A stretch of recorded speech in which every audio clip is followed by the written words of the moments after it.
Tila na booking daw si Kim Chiu tungkol sa terms of endearment nila ni Paolo Avellino. Sa It's Showtime kasi nitong Biyernes, Enero 24, binuking ng co-host ni Kim na si Jong Hilario ang pagkakilig ni Kim nang marinig ang salitang baby.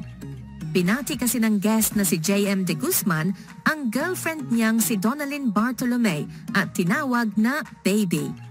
Sumunod namang bumati ang aktres na si Chi Filomeno na tinawag namang Pochi ang boyfriend na si Jake Cuenca. Pagkatapos nito'y pumaling si Vong Navarro kay Kim at tinukso ito kay Paolo.